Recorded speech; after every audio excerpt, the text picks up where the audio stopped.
محترم سامعین، السلام علیکم ورحمۃ اللہ وبرکاتہ۔ کتاب و سنت کی اشاعت کے عالمی ادارے دارالسلام کی طرف سے آپ کی خدمت میں تخلیق کائنات اور تخلیق آدم علیہ السلام سے لے کر عیسیٰ علیہ السلام تک تمام انبیاء اور قوموں کا تذکرہ قصص الانبیاء پیش کیا جا رہا ہے۔ اب ہم آپ کو سناتے ہیں سیدنا ایوب علیہ السلام کا قصہ۔ ایوب علیہ السلام انبیاء کی جماعت میں سے ایک ہستی ہیں۔ اللہ تعالیٰ نے صبر کے معاملے میں بطور خاص ان کا تذکرہ فرمایا ہے، لوگوں کے لیے ایک مثال اور نمونہ ٹھہرایا ہے۔ آپ کا نسب نامہ یوں ہے: ایوب بن موس بن رازح بن عیس بن اسحاق بن ابراہیم علیہ السلام، یہ سیدنا اسحاق علیہ السلام کی نسل میں سے ہیں۔ ابراہیم علیہ السلام کے دو صاحبزادے تھے، اسماعیل علیہ السلام اور اسحاق علیہ السلام۔ ان کے بعد سب کے سب انبیاء کرام اسحاق علیہ السلام کی نسل سے تھے، سوائے نبی کریم صلی اللہ علیہ وسلم کے۔ آپ اکیلے سیدنا اسماعیل علیہ السلام کی نسل سے ہیں۔ اسحاق علیہ السلام کے بیٹے ہیں یعقوب علیہ السلام۔ انہی یعقوب علیہ السلام کو اسرائیل بھی کہا جاتا ہے۔ اسی نسبت سے بنی اسرائیل کا مطلب ہے یعقوب علیہ السلام کی آل اولاد۔ یعقوب علیہ السلام کے 12 بیٹے تھے۔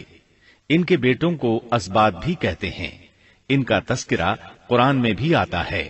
اب سوال یہ ہے کہ جن اسباط کا تذکرہ قرآن مجید میں انبیاء کرام علیہم السلام کے ساتھ کیا گیا ہے، کیا وہ یعقوب علیہ السلام کے بیٹے تھے یا ان بیٹوں کی اولاد میں سے تھے؟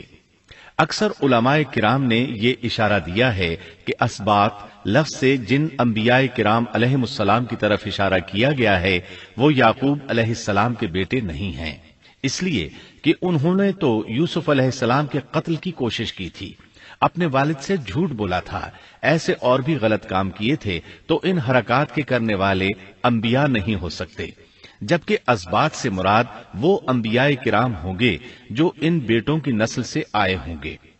بنی اسرائیل کے 12 قبیلے تھے اور قبیلے کو سبت بھی کہتے ہیں، اس لیے انہیں اسباط بھی کہا جاتا ہے، یعنی بنی اسرائیل ان قبیلوں میں تقسیم ہو گئے۔ اسی طرح سیدنا ایوب علیہ السلام سیدنا اسحاق علیہ السلام کی اولاد میں سے ہوئے۔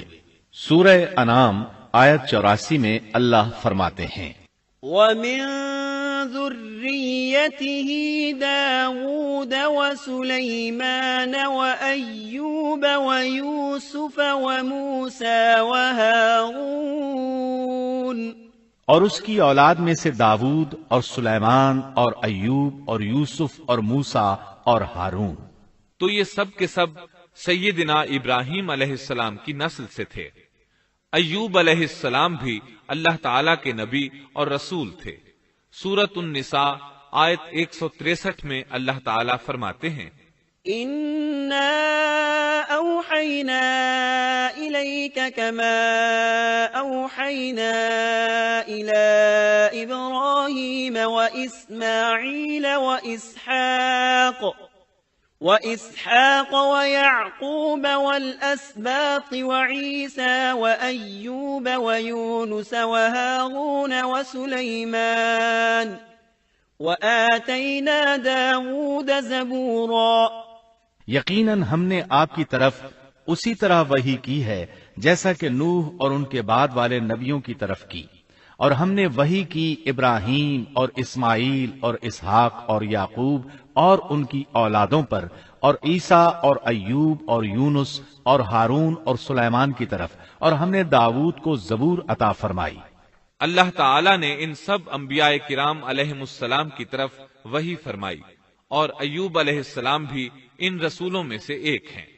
اللہ تعالیٰ نے آپ کو آپ کی قوم سوران کی طرف مبعوث فرمایا۔ یہ قوم ملک شام میں رہائش پذیر تھی۔ آپ بہت زیادہ مالدار تھے۔ اللہ تعالیٰ نے آپ کو بہت زیادہ نعمتوں سے نوازا تھا۔ آپ کے پاس بے شمار مویشی تھے، لا تعداد نوکر چاکر تھے۔ اللہ نے آپ کو بہت سی زرعی زمین بھی عطا فرمائی تھی۔ آپ تاجر بھی تھے۔ تجارت کا سلسلہ دور دور تک پھیلا ہوا تھا۔ اللہ تعالیٰ نے آپ کو کثیر اولاد بھی عطا فرمائی تھی۔ آپ کے ہاں 7 بیٹے اور 7 بیٹیاں تھیں۔ آپ خود بھی صحت مند اور طاقتور تھے۔ آپ کے اصحاب کی تعداد بھی کافی تھی۔ گویا اللہ تعالیٰ نے آپ کو گوناگون نعمتوں سے نوازا تھا۔ آپ روئے زمین پر نعمتوں سے مالا مال شخص تھے۔ اللہ تعالیٰ نے آپ کو آزمانا چاہا تاکہ بعد میں آنے والے لوگوں کے لیے آپ صبر کی مثال بن جائیں۔ آخر صبر کا مرحلہ شروع ہو گیا۔ آپ کا سب مال و متاع ہلاک ہو گیا، یہاں تک کہ آپ فقیر ہو گئے۔ آپ کی زندگی ہی میں آپ کی ساری اولاد اللہ کو پیاری ہو گئی۔ کسی کا ایک بیٹا بھی فوت ہو جائے تو وہ کتنا غمگین ہوتا ہے، متاثر ہوتا ہے۔ سیدنا یعقوب علیہ السلام پر غم کس طرح طاری ہوا، یہاں تک کہ آپ کی آنکھوں کی بینائی تک جاتی رہی۔ مارے غم کے وہ گھل گئے تھے، جبکہ ان کا کوئی بیٹا فوت نہیں ہوا تھا، اور ادھر 7 بیٹے اور 7 بیٹیاں فوت ہو گئے۔ یہی نہیں، تمام مال مویشی ہلاک ہو گئے۔ معاملہ اس پر بھی ختم نہیں ہوا، آپ شدید مرض میں مبتلا ہو گئے۔ بیماری اس قدر شدید تھی کہ آپ چلنے پھرنے سے معذور ہو گئے، اٹھنے کی سکت نہ رہ گئی، یہاں تک کہ آپ کا گوشت گرنے لگا۔ آپ کی آزمائش انتہا کو پہنچ گئی۔ اب آپ کے ساتھی بھی آپ کا ساتھ چھوڑنے لگے۔ انہیں خوف محسوس ہوا کہ کہیں ان کی بیماری انہیں بھی نہ لگ جائے، کہیں یہ کوئی ایسی بیماری نہ ہو جو ایک سے دوسرے کو لگتی ہو۔ اس طرح سوائے 2 کے سب ساتھی آپ کا ساتھ چھوڑ گئے، کوئی آپ کے قریب نہ آتا تھا۔ جو 2 ساتھی ساتھ چھوڑ کر نہیں گئے تھے وہ بھی ذرا دور کھڑے ہو کر بات کرتے تھے۔ آپ کی خدمت کے لیے بس آپ کی بیوی رہ گئیں۔ وہ بہت وفادار بیوی تھی۔ یہ زوجہ محترمہ آپ کی خدمت کرتی، آپ کو کھلاتی پلاتی، آپ کو نہلاتی۔ پھر نوبت یہاں تک پہنچی کہ سارا ہی مال بالکل ختم ہو گیا۔ اب بیوی صاحبہ نے اجرت پر لوگوں کے گھروں میں کام کرنا شروع کیا تاکہ کچھ کما کر لائیں اور خاوند پر خرچ کر سکیں۔ یہ تھے اللہ کے نبی ایوب علیہ السلام، اتنی بڑی آزمائش میں پورے اترے۔ آزمائش بھی 1-2 ماہ نہیں، پورے 12 برس جاری رہی، اور ایک قول کے مطابق 18 برس جاری رہی۔ آپ اس دوران مجسمہ صبر بنے رہے۔ آپ نے کبھی کسی سے شکوہ تک نہ کیا، یہاں تک کہ کبھی زوجہ محترمہ سے بھی شکوہ نہ کیا۔ سال ہا سال اسی حالت پر گزر گئے۔ ایک بار آپ کی بیوی نے عرض کرنے کی ذرا ہمت کی اور کہا، آپ اللہ کے رسول ہیں، اگر اللہ کے حضور دعا کریں تو وہ آپ کی بیماری کو ختم فرما دیں گے، آپ کی حالت کو بدل دیں گے۔ بیوی صاحبہ کے یہ کہنے کے باوجود آپ نے بیماری کے ختم ہونے کی دعا نہ کی، نہ یہ کہا یا اللہ مجھے رزق کی فراوانی عطا فرما، بس رضائے الہی پر راضی رہے، تقدیر الہی پر خوش رہے۔ آپ نے بیوی سے فرمایا، ذرا بتاؤ تو ہم کتنا عرصہ خوشحالی اور فراوانی میں رہے ہیں، کتنا عرصہ ہم ناز و نعمت میں رہے ہیں؟ انہوں نے جواب دیا، 80 سال۔ یہ سن کر آپ نے فرمایا، مجھے اللہ تعالیٰ سے دعا کرتے حیا آتی ہے، جتنا عرصہ خوشحالی میں رہا اتنا عرصہ بیماری اور تنگ دستی میں نہیں گزرا، اس لیے میں ابھی یہ دعا نہیں کروں گا کہ وہ مجھے شفا عطا کر دے یا میری اس حالت کو بدل دے، وافر رزق عطا کرے، جب تک مجھ پر 80 سال نہ گزر جائیں۔ جس طرح میں 80 سال ناز و نعمت کی بہاریں دیکھتا رہا، اسی طرح 80 سال تک میں اسی حالت پر صبر کا دامن تھامے رہوں گا، تندرستی کا سوال نہیں کروں گا۔ آپ کے اس جواب پر بیوی صاحبہ مایوس ہو گئیں، اس لیے کہ انہیں تو بیماری کے ختم ہونے کی اور اچھے دنوں کے دوبارہ آنے کی امید تھی۔ آپ کی بات سن کر وہ بولیں، تب یہ آزمائش کی گھڑی کب ختم ہوگی؟ چونکہ اس بات سے اللہ تعالیٰ کی ناشکری ہوتی تھی، اس لیے ایوب علیہ السلام ناراض ہو گئے۔ انہوں نے اللہ کے نام کی قسم کھائی کہ اگر اللہ تعالیٰ نے مجھے شفا عطا فرمائی تو میں انہیں 100 کوڑے ماروں گا۔ دوسری طرف نوبت یہاں تک پہنچی کہ لوگوں نے آپ کی بیوی صاحبہ کو کام دینے سے انکار کرنا شروع کر دیا۔ ان کا خیال تھا کہیں ان کے شوہر کی بیماری انہیں بھی نہ لگ جائے۔ وہ سمجھتے تھے کہ ایوب علیہ السلام کی بیماری چھوت کی ہے، لہٰذا یہ بیماری ان کی بیوی کے واسطے سے انہیں بھی لگ سکتی ہے۔ جب معاملہ یہاں تک پہنچ گیا تب آپ نے ایک چھوٹی سی بات کہی، اس میں بھی کوئی واضح دعا نہیں تھی، جبکہ اس وقت سے بڑھ کر دعا کے لیے کون سا وقت ہو سکتا تھا؟ آپ کی اس بات کو اللہ تعالیٰ نے قرآن مجید میں بیان فرمایا ہے۔ سورہ انبیاء آیت 83 میں ہے، وَأَيُّوبَ إِذْ نَادَى رَبَّهُ أَنِّي مَسَّنِيَ الضُّرُّ وَأَنْتَ أَرْحَمُ الرَّاحِمِينَ۔ اور ایوب کی اس حالت کو یاد کرو جبکہ اس نے اپنے پروردگار کو پکارا کہ مجھے یہ بیماری لگ گئی ہے اور تو رحم کرنے والوں سے زیادہ رحم کرنے والا ہے۔ مجھے آزمائش نے آ لیا ہے اور تو ارحم الراحمین ہے۔ مطلب یہ کہ آپ نے واضح الفاظ میں دعا نہیں فرمائی، یہ نہیں فرمایا الہی مجھے تندرستی عطا فرما، الہی مجھے رزق عطا فرما اور میری حالت ایسی ایسی ہو گئی ہے، تو رحیم و کریم ہے، بلکہ یوں کہا وَأَنْتَ أَرْحَمُ الرَّاحِمِينَ، عرض کیا میری نسبت میری حالت کو تو ہی بہتر جاننے والا ہے۔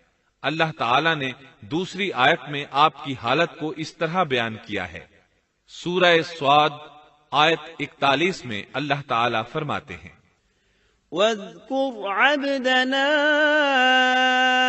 أَيُّوبَ إِذْ نَادَى رَبَّهُ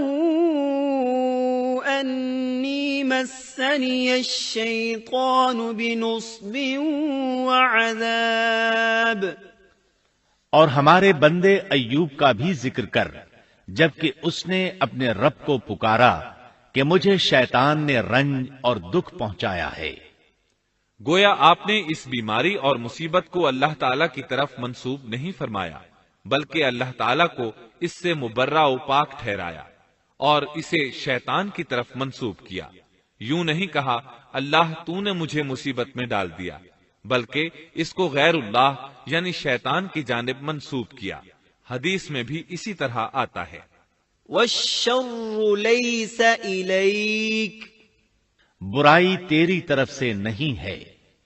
آپ نے اپنی حالت کو بھی ایسے ہی پیش کیا اور یوں عرض کیا أَنِّي مَسَّنِيَ الضُّرُّ وَأَنْتَ أَرْحَمُ الرَّاحِمِينَ۔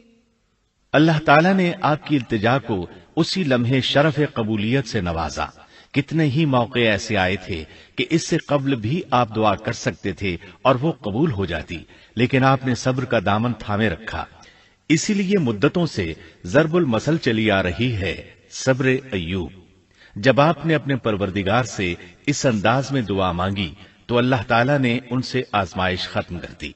اللہ تعالیٰ سورہ صاد آیت 42 میں فرماتے ہیں اركض برجلك هذا مغتسل بارد وشراب، اپنا پاؤں مارو، یہ نہانے اور پینے کے لیے ٹھنڈا پانی ہے۔ جب انہوں نے پاؤں زمین پر مارا تو پانی کا چشمہ جاری ہو گیا۔ علماء کرام کہتے ہیں جب انہوں نے اس پانی سے غسل کیا تو جسم کے بیرونی حصے سے بیماری ختم ہو گئی، اور جو ہی پانی پیا جسم کے اندرونی حصے کی بیماری ختم ہو گئی، اور یہ اللہ عز و جل کا عظیم احسان ہے۔ پھر سے بالکل تندرست بن گئے، ان کی صحت و توانائی لوٹ آئی، ایسے صحت مند ہو گئے جیسے پہلے کبھی ہوا کرتے تھے۔ ان کی زوجہ محترمہ باہر سے گھر آئیں تو بالکل نہ پہچان سکیں۔ ان سے پوچھنے لگیں کیا آپ نے اللہ کے نبی میرے خاوند یعنی مرض میں مبتلا شخص کو دیکھا ہے؟ اللہ کی قسم جب میرے خاوند صحت مند تھے تو بالکل آپ جیسے تھے، میں نے آپ سے بڑھ کر ان سے ملتا جلتا آدمی آج تک نہیں دیکھا۔ اس پر ایوب علیہ السلام بولے کیا تم نے مجھے پہچانا نہیں؟ انہوں نے حیران ہو کر پوچھا آپ کون ہیں؟ تب وہ بولے میں ایوب ہوں۔ وہ بولیں سبحان اللہ، اس کا مطلب ہے بیماری ختم ہو گئی، اللہ تعالیٰ کا احسان ہو گیا۔ اس کے بعد اللہ تعالیٰ نے انہیں اہل و عیال کی نعمتیں بھی لوٹا دیں، ان کے مویشی بھی انہیں واپس مل گئے۔ سیدنا ابن عباس رضی اللہ عنہما فرماتے ہیں اللہ تعالیٰ نے صرف انہیں ہی اپنے فضل و کرم سے نہیں نوازا بلکہ ان کے ساتھ ان کی اہلیہ کو بھی اپنے خاص فضل و کرم سے نوازا، اس لیے کہ انہوں نے بھی اس عظیم آزمائش میں صبر کیا تھا، عظیم صبر کا مظاہرہ کیا تھا۔ اللہ تعالیٰ نے ان کی جوانی کو بھی لوٹا دیا۔ ان سے سیدنا ایوب علیہ السلام کے ہاں 26 بیٹے بیٹیاں پیدا ہوئے۔ یہ روایت بھی ملتی ہے کہ 26 بیٹے ہی بیٹے تھے۔ بیٹیاں اس کے علاوہ تھیں۔ اللہ تعالیٰ سورہ انبیاء آیت 84 میں فرماتے ہیں، وَآتَيْنَاهُ أَهْلَهُ وَمِثْلَهُم مَّعَهُمْ رَحْمَةً مِّنْ عِندِنَا وَذِكْرَىٰ لِلْعَابِدِينَ۔ ہم نے اس کو اہل و عیال عطا فرمائے، بلکہ ان کے ساتھ ویسے ہی اور اپنی خاص مہربانی سے، تاکہ سچے بندوں کے لیے سبب نصیحت ہو۔ مطلب یہ کہ ان کی جوانی واپس کر دی، مال و دولت لوٹا دیا، اور یہ چیزیں انہیں فوراً واپس کر دی تھیں۔ جسمانی صحت بھی واپس فرمائی اور دنیاوی دولت بھی واپس کر دی۔ امام بخاری، امام احمد اور دیگر محدثین نبی کریم صلی اللہ علیہ وسلم سے روایت بیان کرتے ہیں کہ نبی کریم صلی اللہ علیہ وسلم نے فرمایا، جب سیدنا ایوب علیہ السلام غسل فرما رہے تھے تو ان پر ٹڈیوں کی موسلا دھار بارش ہونے لگی۔ یہ ٹڈیاں کیا تھیں؟ وہ سونے کی ٹڈیاں تھیں۔ اللہ تعالیٰ ان کو غسل کے دوران ہی اتارنے لگے۔ ایوب علیہ السلام نے ان کو کپڑے میں جمع کرنا شروع کیا۔ اس پر اللہ تعالیٰ نے فرمایا، اے ایوب، کیا میں نے تجھے مالدار نہیں بنا دیا؟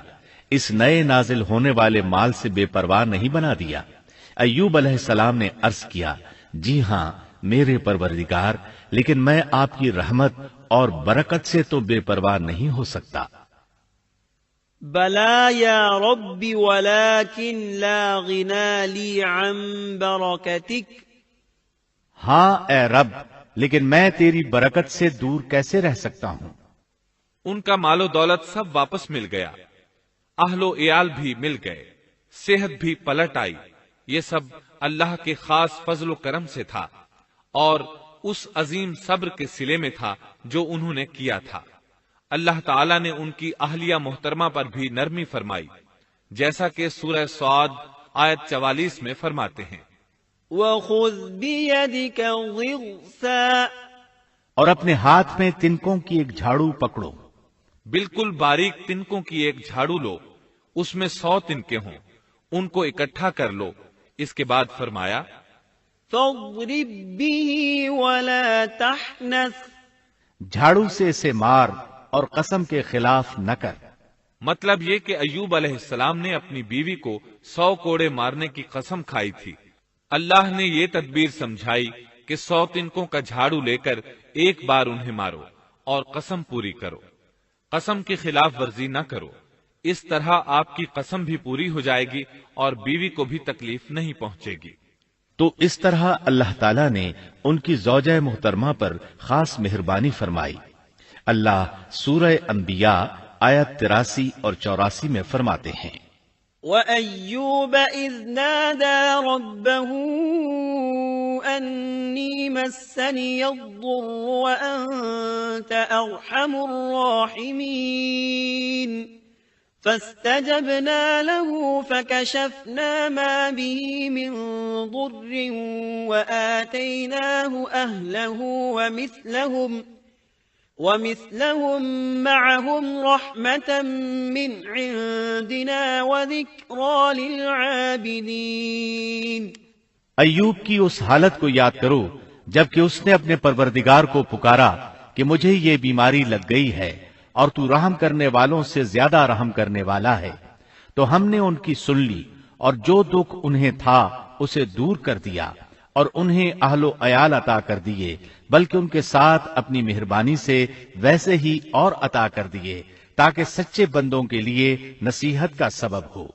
اسی طرح اللہ تعالی سورہ صاد آیت 41 تا 44 میں فرماتے ہیں، وَاذْكُرْ عَبْدَنَا أَيُّوبَ إِذْ نَادَى رَبَّهُ أَنِّي مَسَّنِيَ الشَّيْطَانُ بِنُصْبٍ وَعَذَابٍ ارْكُضْ بِرِجْلِكَ هَذَا مُغْتَسَلٌ بَارِدٌ وَشَرَابٌ وَوَهَبْنَا لَهُ أَهْلَهُ وَمِثْلَهُم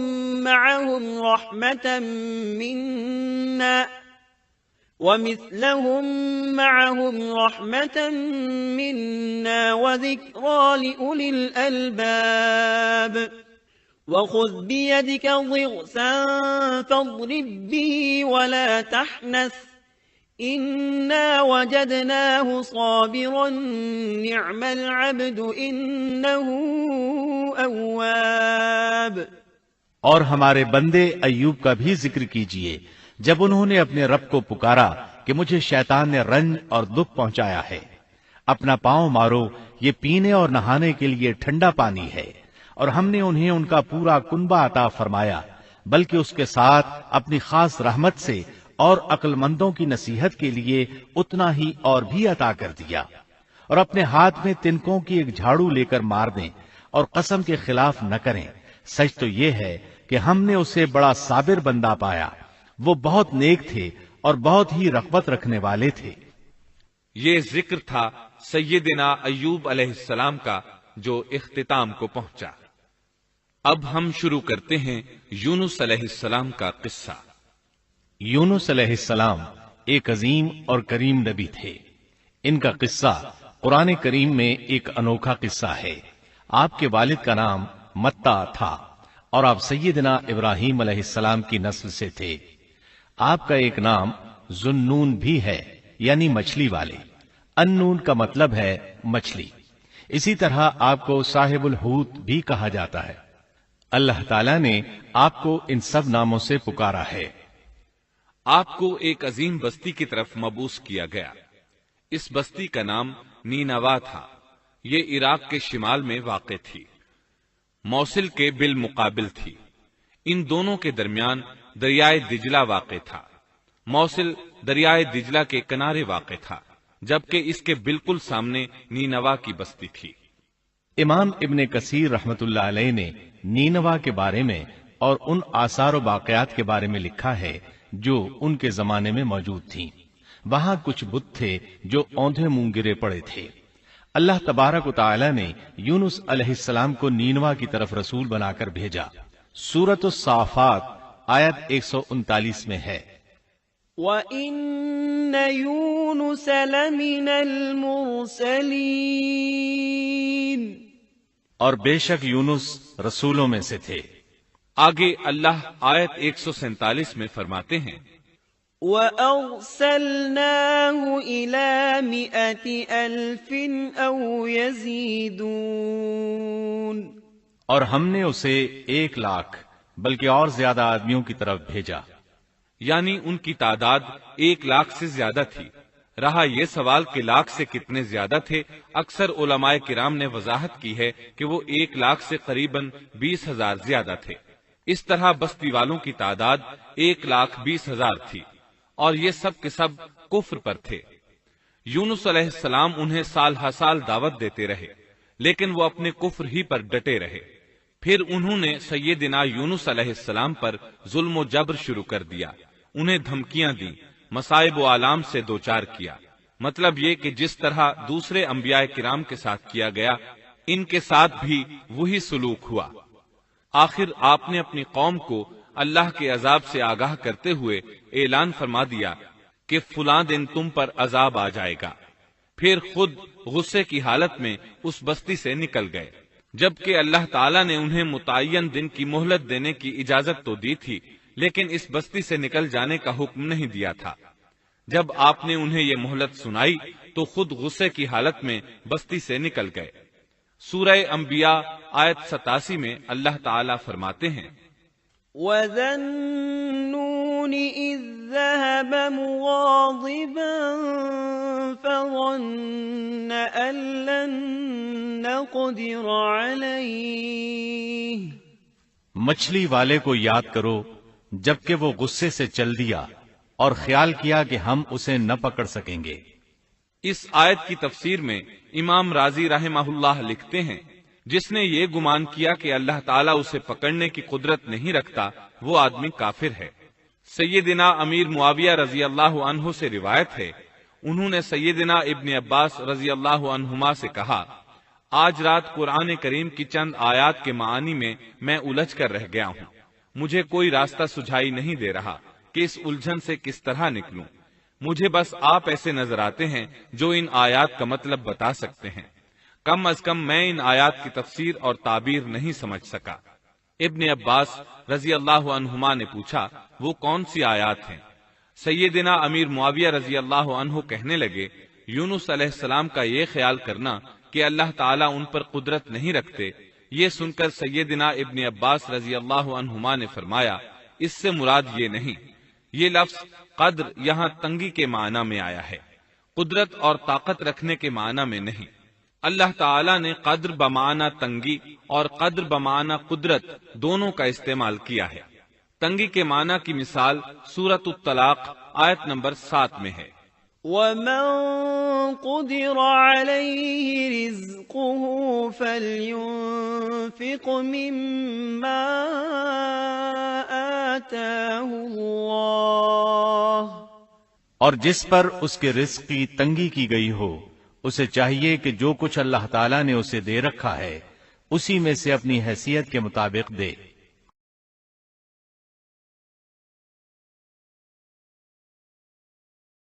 تو اس آیت میں بھی یہی معنی مراد ہے کہ انہوں نے گمان کر لیا ہم ان پر تنگی نہیں کریں گے، یعنی ان کا خیال یہ تھا کہ اگرچہ وہ اللہ تعالیٰ کی اجازت کے بغیر نکل کھڑے ہوئے ہیں پھر بھی اللہ ان پر تنگی نہیں کریں گے، کیونکہ وہ اللہ کے ایک معزز نبی اور رسول ہیں، اور ان کی قوم کے لوگ اللہ کی گرفت اور اس کے عذاب کے مستحق ہیں، انہی پر اللہ کا عذاب نازل ہونے والا ہے۔ اس عذاب کی خبر انہیں پہلے ہی سنا دی گئی ہے اور مہلت دے دی گئی ہے، مگر وہ خود اگرچہ اللہ کی اجازت کے بغیر ہی چلے آئے ہیں پھر بھی انہیں سرزنش نہیں کی جائے گی اور وہ کسی گرفت میں نہیں آئیں گے۔ اللہ تعالیٰ ان کے لیے کوئی تنگی نہیں فرمائیں گے۔ اللہ تعالیٰ سورۃ الانبیاء آیت 87 میں فرماتے ہیں، فَظَنَّ أَن لَّن نَّقْدِرَ عَلَيْهِ، اس نے خیال کیا کہ ہم اسے پکڑ نہیں سکیں گے، مطلب یہ کہ ہم انہیں کوئی سزا نہیں کریں گے اور ان پر کسی طرح کی تنگی نہیں کریں گے، اور وہ سمندر کی طرف چل دیے۔ انہی دنوں میں عذاب الہی کی کچھ علامات نینوا بستی پر ظاہر ہونا شروع ہو گئیں۔ ایک بہت بڑا سیاہ بادل ان کی طرف بڑھنے لگا، اس بادل میں آگ کے شعلے دکھائی دینے لگے۔ ان لوگوں نے یہ بادل ان متعین دنوں میں سے پہلے ہی دن دیکھ لیا۔ اس کو دیکھتے ہی وہ سمجھ گئے کہ جس طرح سیدنا یونس علیہ السلام نے انہیں آگاہ کیا تھا یہ عذاب ان پر نازل ہو کر رہے گا، اور جو عذاب سیدنا لوط علیہ السلام کی قوم پر آیا تھا وہ اس کے بارے میں بھی اچھی طرح جانتے تھے۔ وہ بستی ان کی بستی کے قریب ہی تھی، اس لیے وہ ڈر گئے۔ ان کے سردار جمع ہوئے اور کہنے لگے، جیسے تم سے پہلے لوگوں پر عذاب اترا کرتے تھے تم پر بھی یہ نازل ہو کر رہے گا، جلدی کرو، سب جمع ہو جاؤ۔ چنانچہ انہوں نے اس بات پر اتفاق کر لیا کہ سیدنا یونس علیہ السلام نے بالکل سچ فرمایا تھا۔ اللہ کی قسم یہ بالکل وہی عذاب ہے، تم اللہ کے عذاب سے نجات نہیں پا سکو گے۔ اس سے بچنے کی ایک ہی صورت ہے کہ تم ایمان لے آؤ اور توبہ کر لو۔ اس طرح وہ سب کے سب ایمان لے آئے، لیکن سیدنا یونس علیہ السلام وہاں موجود نہیں تھے۔ ان کی عدم موجودگی میں یہ سب کے سب یعنی 1,20,000 افراد ایمان لے آئے۔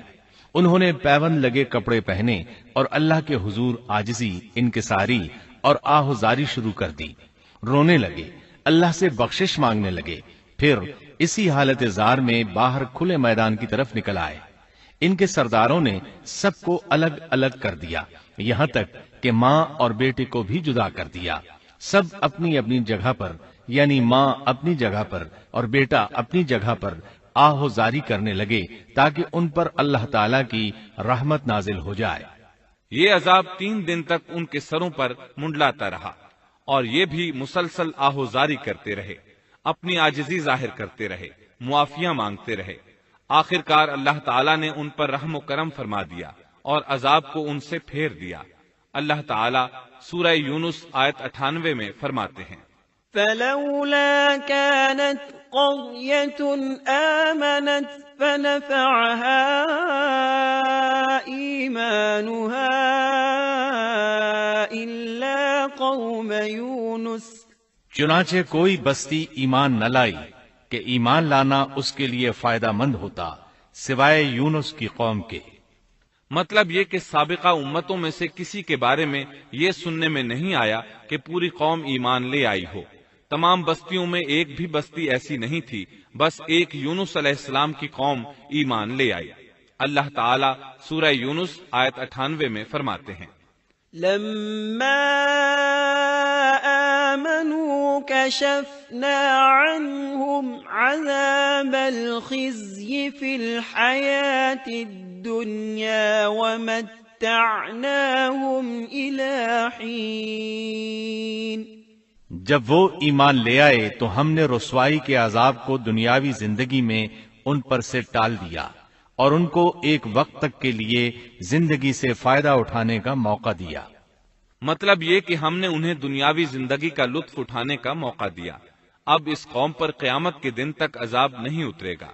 علامہ ابن کثیر رحمت اللہ علیہ فرماتے ہیں، اس آیت کریمہ کا مفہوم یہ ہے کہ کسی بستی کے تمام باشندے کسی نبی پر کبھی ایمان نہیں لائے، یا تو سب نے کفر کیا یا پھر اکثر نے کفر کیا، لیکن یونس علیہ السلام کی قوم واحد ایسی قوم ہے جو تمام کی تمام عذاب الہی کے آثار دیکھ کر ایمان لے آئی۔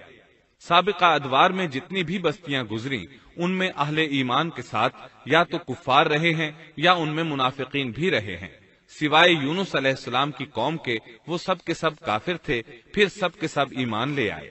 یہ اللہ تعالیٰ کے عجائبات میں سے ہے اور اس کی قدرت اور رحمت کی نشانیوں میں سے ہے۔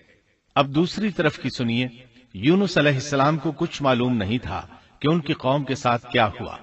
آپ تو غصے کی حالت میں بستی سے نکل کر سمندر کی طرف چلے آئے تھے۔ آپ ایک کشتی کی طرف آئے، اس میں سواریاں اور ساز و سامان لدا ہوا تھا۔ اللہ تعالیٰ سورۃ الصافات آیت 140 میں فرماتے ہیں، اذ ابق الى الفلك المشحون، جب وہ بھاگ کر بھری کشتی پر پہنچے۔ کشتی روانہ ہوئی، موجیں اٹھیں، سمندر میں طغیانی آئی، یوں لگتا تھا کہ بس ابھی غرق ہوئے۔ کہنے لگے بوجھ ہلکا کرو، اپنا ساز و سامان سمندر میں پھینک دو۔ چنانچہ انہوں نے اپنا اپنا ساز و سامان سمندر میں پھینک دیا۔ اس طرح کشتی کچھ ہلکی ہو گئی، لیکن ضرورت کے مطابق ہلکی نہ ہو سکی۔ اب وہ کہنے لگے کسی کو سمندر میں گرانا ضروری ہے تاکہ کشتی مزید ہلکی ہو جائے، ورنہ یہ ڈوب جائے گی۔ جلدی کرو، قرع ڈالو۔ جس کے نام کا قرع نکلتا جائے اسے سمندر میں گراتے جاؤ اور بار بار یہ عمل دہراتے جاؤ یہاں تک کہ کشتی ہلکی ہو جائے۔ چنانچہ قرع ڈالا گیا۔ سب سے پہلے یونس علیہ السلام کا نام نکلا۔ سب کہنے لگے نہیں، یہ تو ایسے نہیں ہیں، ان کے چہرے پر تو سجدوں کے نشانات ہیں، انہیں رہنے دو، پھر قرع ڈالو۔ چنانچہ پھر قرع ڈالا گیا، پھر انہی کا نام نکلا۔ سب نے تعجب کیا۔ تیسری مرتبہ پھر قرع ڈالا گیا، اس بار پھر یونس علیہ السلام ہی کا نام نکلا۔ اللہ تعالیٰ سورۃ الصافات آیت 141 میں فرماتے ہیں، فساهم فكان من المدحضين، پھر قرآن اندازی ہوئی تو یہ مغلوب ہو گئے۔ ہر بار انہی کا نام نکلا۔ آخرکار ان لوگوں نے انہیں پکڑ کر سمندر میں گرا دیا۔ فالتقمه الحوت، تو پھر انہیں مچھلی نے نگل لیا۔ حوت بڑی مچھلی کو کہتے ہیں۔ اللہ تعالیٰ نے حوت کو القاء فرمایا، انہیں کھانا نہیں، نہ ان کے جسم کو کوئی گزند پہنچے۔ یہ اس مچھلی کو اللہ تعالیٰ کے احکامات تھے۔ اللہ تعالیٰ سورۃ الصافات آیت 142 میں فرماتے ہیں، فالتقمه الحوت وهو مليم، تو پھر انہیں مچھلی نے نگل لیا اور وہ خود اپنے آپ کو ملامت کرنے لگے۔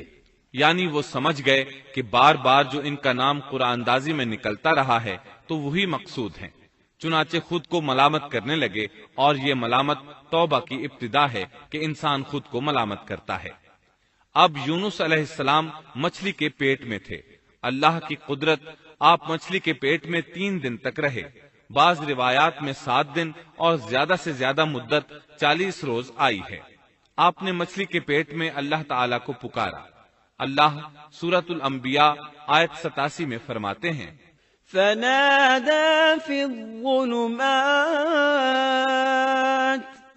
آخر کار وہ اندھیروں کے اندر سے پکار اٹھے۔ علماء نے یہاں 3 اندھیروں کا ذکر کیا ہے، مچھلی کے پیٹ کا اندھیرا، سمندر کا اندھیرا اور رات کا اندھیرا، گویا ان پر یہ سارے اندھیرے اکٹھے ہو گئے تھے۔ اللہ سورۃ الصافات آیت 143 اور 144 میں فرماتے ہیں، فلولا أنه كان من المسبحين للبث في بطنه إلى يوم يبعثون۔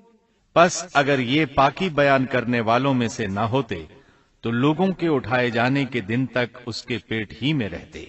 مطلب یہ کہ اگر آپ اللہ تبارک و تعالی کی تسبیح نہ بیان کرتے تو مچھلی کے پیٹ ہی میں رہتے۔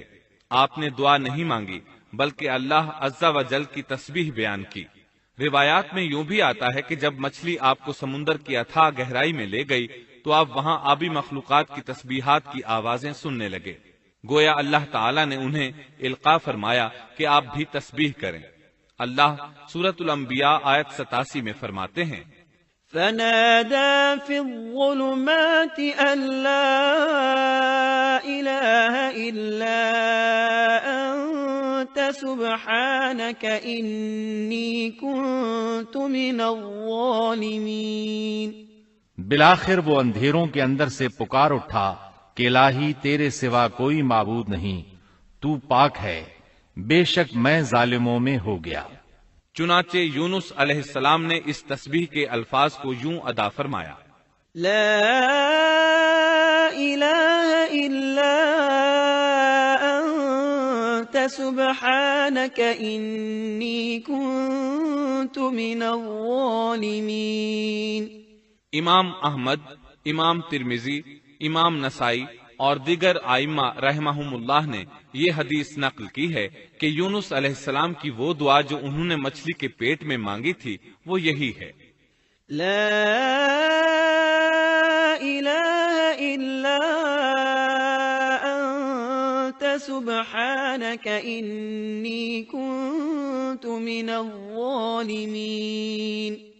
جو بھی مسلمان یہ دعا اپنی کسی حاجت میں مانگے گا اللہ تعالیٰ اس کی دعا ضرور قبول فرمائے گا۔ یہ دعائے مستجاب ہے، مقبول دعاؤں میں سے ہے۔ اسی دعا کے بعد اللہ تعالیٰ نے یونس علیہ السلام کو اس پریشانی سے نجات عطا فرمائی۔ اللہ سورۃ الانبیاء آیت 88 میں فرماتے ہیں، فاستجبنا له ونجيناه من الغم وكذلك ننجي المؤمنين۔ تو ہم نے اس کی پکار سن لی اور اسے غم سے نجات دے دی، اور ہم ایمان والوں کو اسی طرح بچا لیا کرتے ہیں۔ ایک صحابی نے نبی کریم صلی اللہ علیہ وسلم سے پوچھا، اے اللہ کے رسول صلی اللہ علیہ وسلم، یونس علیہ السلام نے جو دعا مچھلی کے پیٹ میں مانگی کیا وہ صرف انہی کے لیے تھی یا ان کے بعد اہل ایمان کے لیے بھی ہے؟ تو آپ نے فرمایا، یہ دعا یونس علیہ السلام کے لیے خاص تھی اور سب اہل ایمان کے لیے عام ہے۔ کیا تم نے اللہ تعالیٰ کا یہ فرمان نہیں سنا؟ وَكَذَلِكَ نُنْجِي الْمُؤْمِنِينَ۔ اور ہم ایمان والوں کو اسی طرح بچا لیا کرتے ہیں۔ جو بھی اس دعا کو پڑھے گا اللہ اسے رنج و غم سے نجات دیں گے۔ ایک قول کے مطابق تقریباً 40 روز آپ کی شب و روز یہی دعا رہی۔ اس مدت کے ختم ہونے پر اللہ تعالیٰ نے آپ کی دعا کو قبولیت بخشی۔ مچھلی ساحل پر پہنچی، انہیں کنارے پر ڈالا اور واپس چلی گئی۔ اس بات کو اللہ تعالیٰ نے سورۃ الصافات آیت 145 میں یوں بیان فرمایا ہے، فَنَبَذْنَاهُ بِالْعَرَاءِ وَهُوَ سَقِيمٌ۔ پس اسے ہم نے چٹیل میدان میں ڈال دیا اور وہ اس وقت بیمار تھے۔ آپ وہاں اسی طرح لیٹے رہے۔ پھر اللہ کی قدرت سے آپ کے قریب ایک بیلدار درخت اگا، جیسا کہ سورۃ الصافات آیت 146 میں ہے، وَأَنبَتْنَا عَلَيْهِ شَجَرَةً مِّن يَقْطِينٍ۔ اور اس پر سایہ کرنے والا ایک بیلدار درخت ہم نے اگا دیا۔ اس کدو کے درخت کے متعلق مورخین کا کہنا ہے کہ اللہ تعالیٰ نے اس درخت کا انتخاب اس لیے فرمایا تھا کہ اس درخت کے پتے چوڑے ہوتے ہیں، ان کے سائے میں انہیں ڈھانپ دیا گیا تاکہ ہوا سے اذیت نہ پہنچے، اس لیے کہ ان کے جسم سے جلد اتر گئی تھی۔ پھر اس درخت سے خوشکن خوشبو بھی آتی تھی، اس خوشبو نے انہیں فرحت بخشی۔ پھر کدو کی خوشبو میں ایک خصوصیت یہ تھی کہ حشرات الارض کو دور رکھتی ہے۔ اللہ تعالیٰ نے انہی خصوصیات کی وجہ سے اس بیلدار درخت کا انتخاب فرمایا تھا تاکہ آپ ہر طرح کی تکلیف سے محفوظ رہیں۔ یہ ہے اللہ کی قدرت، سبحان اللہ۔ اسی طرح مفسرین یہ بھی کہتے ہیں کہ اللہ تعالیٰ نے ان کے پاس ایک پہاڑی بکری بھیج دی، وہ آپ کے قریب آتی اور آپ کے سر کے اوپر اپنی ٹانگیں پھیلائے کھڑی ہو جاتی، اس طرح اس کے تھن آپ کے منہ میں چلے آتے اور آپ ان سے خواہش کے مطابق دودھ پیتے۔ یہ تھا آپ کا کھانا اور پینا۔ رفتہ رفتہ آپ کی حالت بہتر ہو گئی، توانا اور تندرست ہو گئے، پھر آپ اٹھنے کے قابل ہو گئے، اور یہ سب اللہ تعالیٰ کی مہربانی سے ہوا۔ جب آپ کی صحت لوٹ آئی تو اللہ تعالیٰ نے آپ کو پھر آپ کی قوم کی طرف بھیجا، جیسا کہ سورۃ الصافات آیت 148 میں ہے۔ وَأَرْسَلْنَاهُ إِلَى 100,000 أَوْ يَزِيدُونَ فَآمَنُوا فَمَتَّعْنَاهُمْ إِلَى حِينٍ۔ اور ہم نے اسے 1,00,000 بلکہ اور زیادہ آدمیوں کی طرف بھیجا، پس وہ ایمان لے آئے اور ہم نے انہیں ایک زمانے تک عیش و عشرت دی۔ وہ سب کے سب آپ پر ایمان لے آئے تھے۔ اللہ تعالیٰ نے اس قصے کے ذریعے نبی کریم صلی اللہ علیہ وسلم کو اشارہ فرمایا ہے کہ دعوت دیتے ہوئے اکتانا نہیں۔ اللہ سورۃ القلم آیت 48 میں فرماتے ہیں، وَلَا تَكُن كَصَاحِبِ الْحُوتِ، اور مچھلی والے کی طرح نہ ہو جائیے۔ ان لوگوں کو دعوت حق دیتے رہیے۔ دیکھیے وہ سال ہر سال دعوت دیتے رہے لیکن اکتائے نہیں، ان سے مایوس نہیں ہوئے۔ ان کی پوری بستی میں سے ایک بھی ان پر ایمان نہیں لایا تھا، لیکن جب ان سے مایوس ہو گئے تو انہیں اللہ کے عذاب سے آگاہ کر دیا اور منہ پھیر کر چل دیے تو وہ سب کے سب ایمان لے آئے۔ اللہ تعالی سورۃ القصص آیت 56 میں فرماتے ہیں، إِنَّكَ لَا تَهْدِي مَنْ أَحْبَبْتَ وَلَكِنَّ اللَّهَ يَهْدِي مَن يَشَاءُ۔ آپ جسے چاہیں ہدایت نہیں دے سکتے، بلکہ اللہ تعالیٰ ہی جسے چاہتا ہے ہدایت دیتا ہے۔ اس قصے میں بہت بڑا سبق ہے کہ کسی بھی حالت میں اللہ کی رحمت سے مایوس نہیں ہونا چاہیے اور نہ ہدایت کے معاملے میں اپنی ذات پر بھروسہ کرنا چاہیے۔ ہدایت تو بس صرف اللہ تعالیٰ ہی کی طرف سے ہے، آپ کے ذمے تو پیغام حق پہنچا دینا ہے۔ اللہ سبحانہ و تعالیٰ کے ذمے ہدایت سے نوازنا ہے۔ اللہ تعالیٰ نے انہیں پاک صاف بنا دیا، انہیں چن لیا۔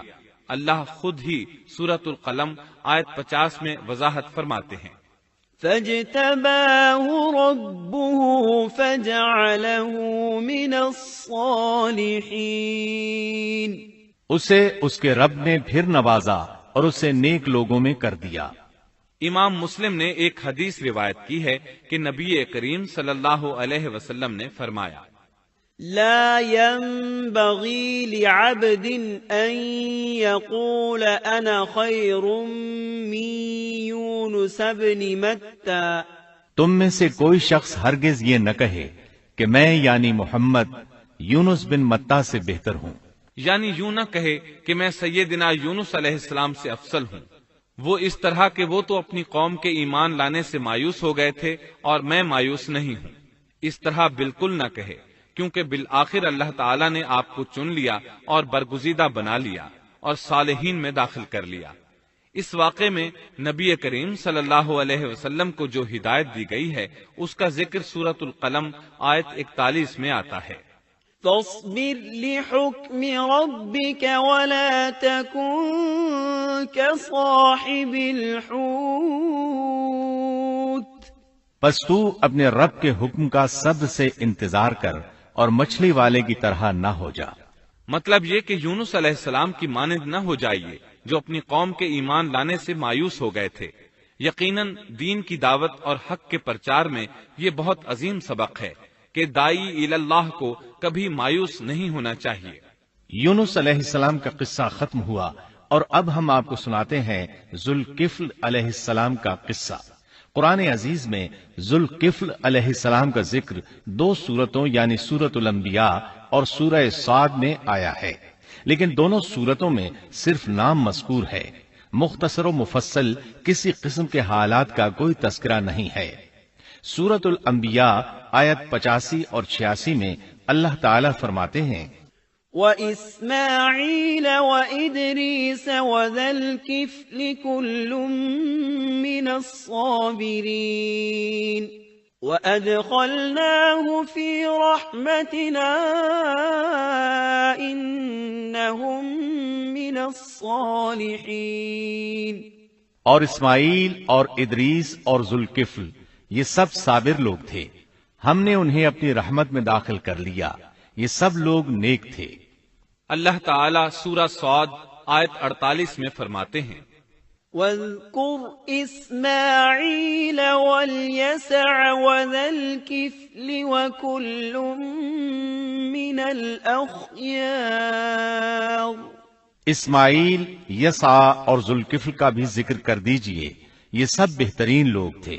ذوالکفل علیہ السلام کے متعلق جس طرح قرآن مجید نے نام کے سوا کچھ ذکر نہیں فرمایا، اسی طرح نبی اکرم صلی اللہ علیہ وسلم سے بھی ان کے متعلق کچھ منقول نہیں ہے، لہٰذا قرآن و حدیث کی روشنی میں اس سے زیادہ کچھ نہیں کہا جا سکتا کہ ذوالکفل علیہ السلام اللہ کے برگزیدہ نبی اور پیغمبر تھے اور کسی قوم کی ہدایت کے لیے مبعوث ہوئے تھے۔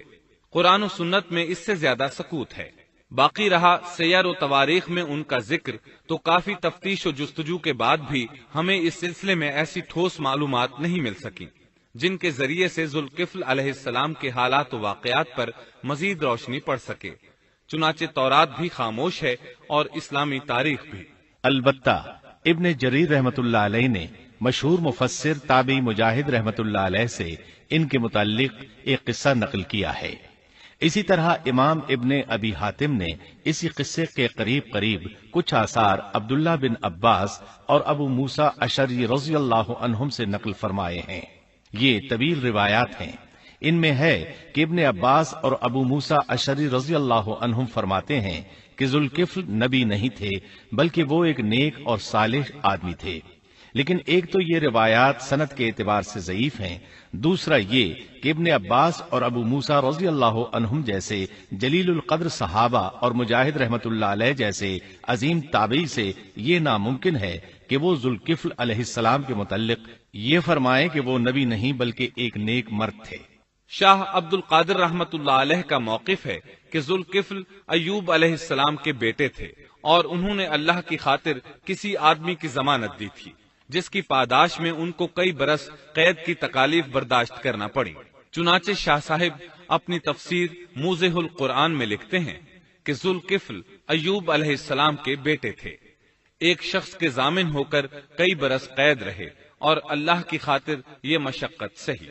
موجودہ دور کے بعض مفسرین کا خیال ہے کہ ذوالکفل حزقیل علیہ السلام کا لقب ہے۔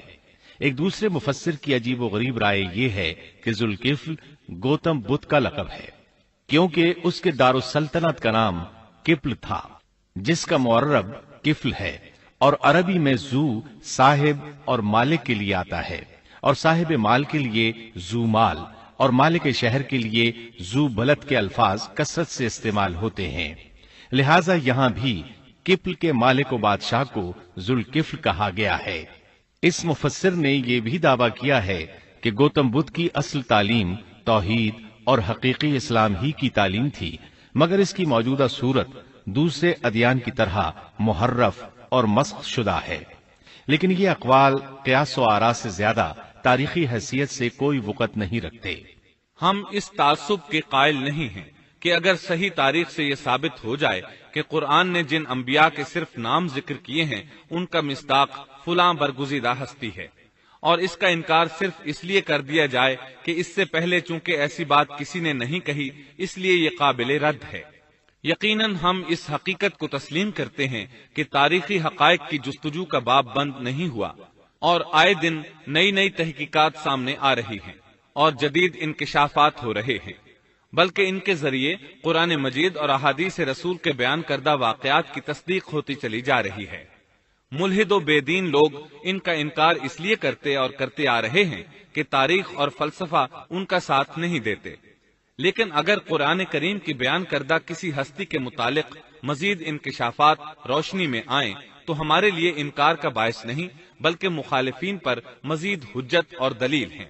لیکن اس حقیقت کے اقرار کے باوجود اس سے یہ بھی لازم نہیں آتا کہ کسی واقعے کے متعلق کوئی شخص اگر محض اپنے وہم و گمان اور قیاس و انداز سے بے دلیل کوئی بات کر دے تو ضرور اس کو مان لیا جائے۔ چنانچہ ذوالکفل علیہ السلام کو گوتم بدھ قرار دینا ابھی تک اس سے زیادہ کوئی حیثیت نہیں رکھتا۔ ہمارے لیے دنیا کے مختلف گوشوں میں اللہ کے فرستادہ نبیوں پر ایمان لانے کے لیے قرآن کی وہ تینوں دفعات کافی ہیں جو دین اسلام کا امتیازی وصف ہیں۔ سورۃ الفاطر آیت 24 میں اللہ تعالیٰ فرماتے ہیں، وَإِن مِّنْ أُمَّةٍ إِلَّا خَلَا فِيهَا نَذِيرٌ، اور کوئی امت ایسی نہیں ہوئی جس میں کوئی ڈر سنانے والا نہ گزرا ہو۔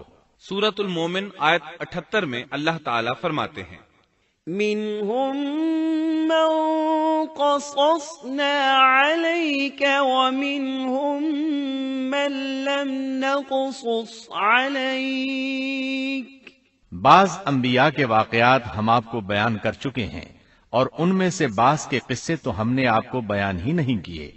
سورۃ البقرہ آیت 136 میں اللہ تعالیٰ فرماتے ہیں، لا نفرق بین احد من رسله، ہم رسولوں میں سے کسی کے درمیان فرق نہیں کرتے۔ اس لیے ایک مومن کا یہ عقیدہ ہونا چاہیے کہ ہم اللہ کے انبیاء میں سے کسی نبی کے درمیان کوئی فرق نہیں کرتے، یعنی تمام انبیاء پر ایمان لاتے ہیں۔ اس صاف اور واضح عقیدے کے بعد اگر ہمارے سامنے کسی ملک اور کسی خطے کے انبیاء اور رسول کے واقعات نہیں بھی آئے تو اس کے اسباب و وجوہات اور ہیں، لیکن جہاں تک ان پر ایمان لانے کا تعلق ہے وہ اختصار سے بھی کافی ہے، اور ان کی تفصیلات سے آگاہی ہماری رشد و ہدایت کے مقاصد یعنی اللہ پر ایمان اور نیک اعمال کے لیے ضروری نہیں ہے، خصوصاً جبکہ اللہ تعالیٰ نے ہم پر یہ حقیقت بھی قرآن مجید میں واضح کر دی ہے کہ نبی اکرم صلی اللہ علیہ وسلم خاتم النبیین ہیں اور تمام سچے ادیان کی صحیح اور حقیقی تعلیم کی تصدیق کر کے ان کو بلند درجات کے درجہ کمال تک پہنچانے والے ہیں، جیسا کہ سورۃ المائدہ آیت 3 میں اللہ تعالیٰ فرماتے ہیں، اليوم اکملت لکم دینکم واتممت علیکم نعمتی ورضیت لکم الاسلام دینا، آج میں نے تمہارے لیے دین کو کامل کر دیا اور تم پر اپنا انعام بھرپور کر دیا اور تمہارے لیے اسلام کے دین ہونے پر رضامند ہو گیا۔ خلاصہ کلام یہ کہ ہمیں یہ تسلیم ہے کہ ہندوستان میں بھی اللہ کے سچے نبی اور پیغمبر مبعوث ہوئے، بلکہ سیرت نگاروں کی روایات کے مطابق ابو البشر آدم علیہ السلام اسی ہندوستان کے کسی گوشے میں اتارے گئے، لیکن جب تک قرآن و حدیث کی صراحت یا تاریخ کے صحیح دلائل و براہین سے یہ ثابت نہ ہو جائے کہ ذوالکفل گوتم بدھ کا لقب ہے، محض قیاس و آراء کی بنا پر ہم اس کو تسلیم نہیں کرتے، کیونکہ جس طرح کسی نبی کو نہ ماننا کفر کی راہ ہے، اسی طرح کسی غیر نبی کو نبی تسلیم کرنا بھی باطل ہے۔ شعیب علیہ السلام بھی ایک عظیم نبی تھے، آپ یونس علیہ السلام سے پہلے یا بعد میں تشریف لائے۔ مفسرین اور مورخین کے اقوال اس بارے میں مختلف ہیں۔ آپ عربی النسل ہیں اور مدین بن مدیان بن ابراہیم علیہ السلام کی طرف منسوب ہیں۔ آپ جس شہر میں مبعوث ہوئے اس کا نام مدین تھا، یا پھر یہ اس قبیلے کا نام تھا جو اس بستی میں آباد تھا۔ مدین کا یہ شہر مشہور شہر معان کے قریب ہی تھا، آج کل یہ اردن میں ہے۔ معان قوم لوط کے بحیرہ کے قریب تھا۔ بحیرہ کی حقیقت یہ ہے کہ جب اللہ تعالیٰ نے جبریل علیہ السلام کو حکم دیا کہ لوط علیہ السلام کی قوم پر تباہی نازل کریں، اس بستی کو اوپر اٹھا کر اوندھا گرا دیں، انہوں نے اس بستی کو تہوبالا کر دیا، تہس نہس کر دیا، تو اس بستی کو بحیرہ کہا جانے لگا، یعنی لوط علیہ السلام کی بستی کے کھنڈرات۔ یہ بحیرہ بحر مردار کے قریب ہی واقع ہے۔ سیدنا شعیب علیہ السلام کی قوم ایک کافر اور تاجر قوم تھی، بتوں کی پوجا کرتی تھی اور ڈاکے ڈالتی تھی۔ یہ لوگ تجارتی راستوں پر کھڑے ہو جاتے، تجارتی قافلوں کو اس طرح لوٹتے تھے کہ ہر قافلے سے جبرن 10واں حصہ وصول کر لیتے تھے۔ خود بھی ملاوٹ، ہیرا پھیری اور دھوکہ بازی کے ماہر تھے۔ ملاوٹ تو گویا ان کی گھٹی میں پڑی تھی۔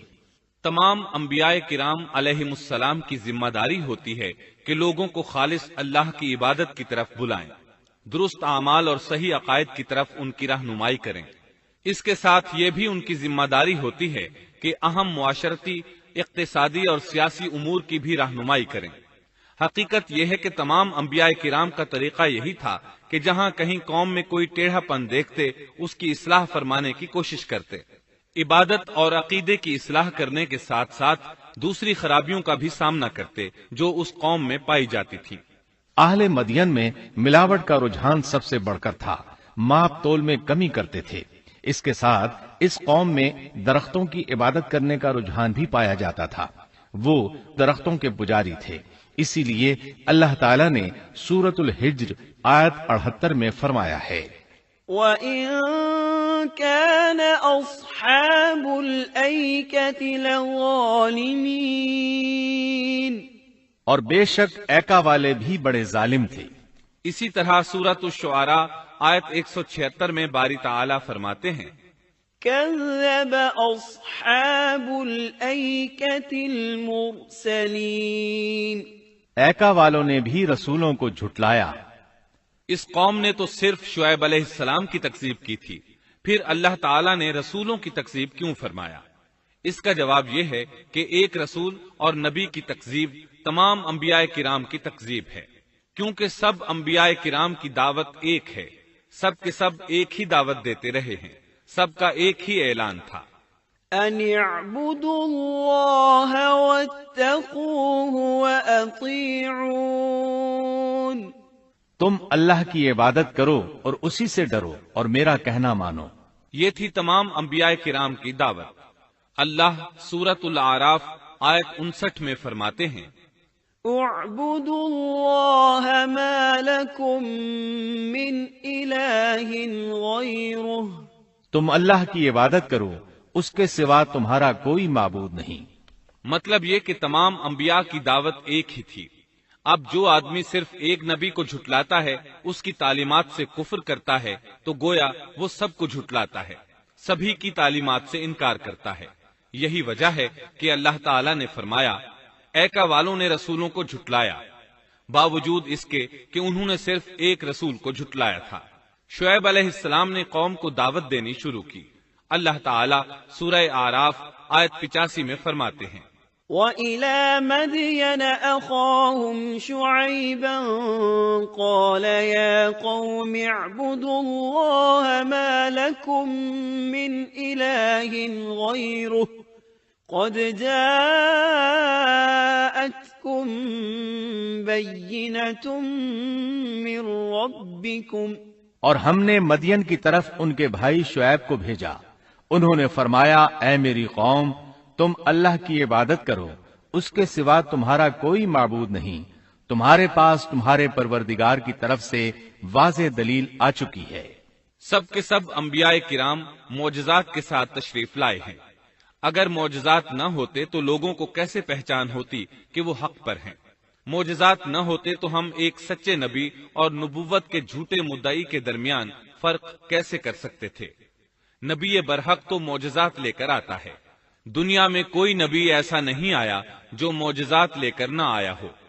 معجزے کی تعریف میں علماء لکھتے ہیں، المعجزة امر خارق للعادة شيء لا يستطيعه البشر وليس من صنع البشر۔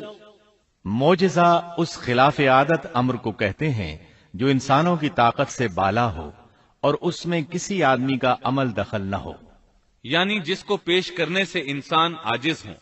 عاجز کرنے والی وہی چیز ہوتی ہے جو زمینی قوانین اور ضوابط کے خلاف ہو، مثلا مردوں کا زندہ کرنا، پہاڑوں کو چیر کر اونٹنی کا نکل آنا، لاٹھی کا سانپ بن جانا، چاند کا 2 ٹکڑے ہونا اور دیگر معجزات۔ مختصر یہ کہ جو نبی دنیا میں تشریف لائے کوئی نہ کوئی معجزہ ضرور ساتھ لائے تاکہ لوگ ان کی سچائی پر ایمان لے آئیں۔ اگر کوئی شخص نبوت کا دعویٰ کرے اور ہاتھ کی صفائی سے کوئی شعبدہ دکھائے تو وہ معجزہ نہیں ہے۔ معجزہ ہونے کے لیے چند شرائط ہیں۔ نمبر 1، وہ کام خلاف عادت ہو، قوانین فطرت کو توڑنے والا ہو۔ نمبر 2، اس کام کو اللہ کسی نبی یا رسول کے ہاتھوں پر ظاہر کرے۔ نمبر 3، عورتوں سے ظاہر نہ ہو، اس لیے کہ انبیاء سب کے سب مرد تھے۔ اللہ تعالیٰ سورہ یوسف آیت 109 میں فرماتے ہیں، وَمَا أَرْسَلْنَا مِن قَبْلِكَ إِلَّا رِجَالًا۔ آپ سے پہلے ہم نے جتنے رسول بھیجے سب مرد ہی تھے۔ نمبر 4، اس معجزے سے وہ دوسروں کو چیلنج بھی کرے کہ مخالفین میں سے کوئی ایسا کر کے دکھائے، چاہے سب مل کر دکھائیں۔ مطلب یہ کہ وہ معجزہ سب کے لیے چیلنج ہو۔ شعیب علیہ السلام نے بھی اپنے معجزے کے ذریعے اپنی قوم کو چیلنج کیا۔ اللہ تعالیٰ ان کی زبان سے سورہ آراف آیت 85 میں فرماتے ہیں، قد جاءتكم بينة من ربكم، تمہارے پاس تمہارے رب کی طرف سے واضح دلیل آ چکی ہے۔ شعیب علیہ السلام ایسے واضح اور روشن امور ان کے سامنے پیش کرتے ہیں کہ جن پر عمل پیرا ہو کر وہ دنیا و آخرت میں فلاح پا سکتے تھے۔ سورۃ الاعراف آیت 85 میں ہے، فَأَوْفُوا الْكَيْلَ وَالْمِيزَانَ وَلَا تَبْخَسُوا النَّاسَ أَشْيَاءَهُمْ وَلَا تُفْسِدُوا فِي الْأَرْضِ بَعْدَ إِصْلَاحِهَا ذَلِكُمْ خَيْرٌ لَكُمْ إِن كُنتُم مُؤْمِنِينَ۔ بس تم ناپ تول پورا کیا کرو اور لوگوں کو ان کی چیزیں کم کر کے مت دو، اور روئے زمین میں اس کے بعد کہ اس کی درستی کر دی گئی فساد مت پھیلاؤ، یہ تمہارے لیے فائدہ مند ہے اگر تم تصدیق کرو۔ اللہ تعالیٰ سورۃ الاعراف آیت 86 میں فرماتے ہیں، وَلَا تَقْعُدُوا بِكُلِّ صِرَاطٍ تُوعِدُونَ، اور تم سڑکوں پر اس غرض سے مت بیٹھا کرو کہ اللہ پر ایمان لانے والوں کو دھمکیاں دو۔ مطلب یہ کہ تمام تجارتی راستوں میں کٹوتیاں کرنے کے لیے نہ بیٹھا کرو، اگر وہ تمہیں رقوم ادا نہیں کرتے تو تم انہیں دھمکیاں دیتے ہو، جیسا کہ سورۃ الاعراف آیت 86 میں ہے، وَلَا تَقْعُدُوا بِكُلِّ صِرَاطٍ تُوعِدُونَ وَتَصُدُّونَ عَن سَبِيلِ اللَّهِ مَنْ آمَنَ بِهِ وَتَبْغُونَهَا عِوَجًا، اور تم سڑکوں پر اس غرض سے نہ بیٹھو کہ اللہ پر ایمان لانے والوں کو دھمکیاں دو اور اللہ کی راہ سے روکو اور اس میں کجی تلاش کرنے میں لگے رہو۔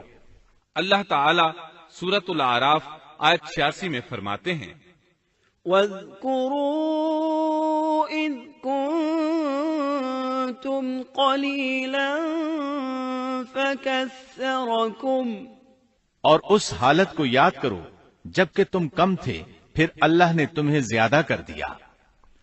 ان کی تعداد بالکل تھوڑی سی تھی، اللہ نے بڑی تیزی سے ان کی تعداد میں اضافہ کر دیا، لیکن جب انہوں نے شعیب علیہ السلام کی بات کو نہ مانا تو ان کا انجام کیا ہوا؟ اللہ تعالیٰ سورۃ الاعراف آیت 86 میں فرماتے ہیں، وَانظُرُوا كَيْفَ كَانَ عَاقِبَةُ الْمُفْسِدِينَ، اور دیکھو کیسا انجام ہوا فساد کرنے والوں کا۔ لوط علیہ السلام کی قوم چونکہ ان کے قریب ہی تھی اس لیے ان کے انجام سے ڈرایا جا رہا ہے۔ قوم لوط کا واقعہ ان کے ہاں مشہور تھا۔ شعیب علیہ السلام کی دعوت کا تذکرہ سورہ ہود آیت 88 میں ہے کہ شعیب علیہ السلام نے اپنی قوم کو مخاطب کر کے فرمایا، ان اريد الا الاصلاح ما استطعت، میرا ارادہ تو اپنی طاقت بھر اصلاح کرنے ہی کا ہے۔ دائی حضرات پر صرف اپنی بساط کے مطابق پیغام پہنچا دینا ہوتا ہے۔ لوگوں کو ایمان لانے پر مجبور کرنا انبیاء اور دائی حضرات کے مشن میں شامل نہیں ہے۔ اللہ تعالی سورۃ الغاشیہ آیت 22 میں فرماتے ہیں، لست علیہم بمسیطر، آپ ان پر محاسب نہیں ہیں۔ مطلب یہ کہ آپ انہیں ایمان لانے اور راہ راست پر چلانے کے لیے مجبور نہیں کر سکتے۔ آپ کے ذمے یہی امر ہے کہ آپ ان کی اصلاح کرنے کی کوشش کریں۔ سورہ ہود آیت 88 میں ہے، ان اريد الا الاصلاح ما استطعت وما توفيقي الا بالله عليه توكلت واليه انيب۔ میرا ارادہ تو اپنی طاقت بھر اصلاح کرنے کا ہی ہے، میری توفیق اللہ ہی کی مدد سے ہے، اسی پر میرا بھروسہ ہے اور اسی کی طرف میں رجوع کرتا ہوں۔ جب شعیب علیہ السلام نے انہیں ان باتوں کی طرف دعوت دی تو انہوں نے کفر کیا، آپ کو جھٹلایا، بلکہ یوں کہنے لگے، قالوا يا شعيب أصلاتك تأمرك أن نترك ما يعبد آباؤنا أو أن نفعل في أموالنا ما نشاء۔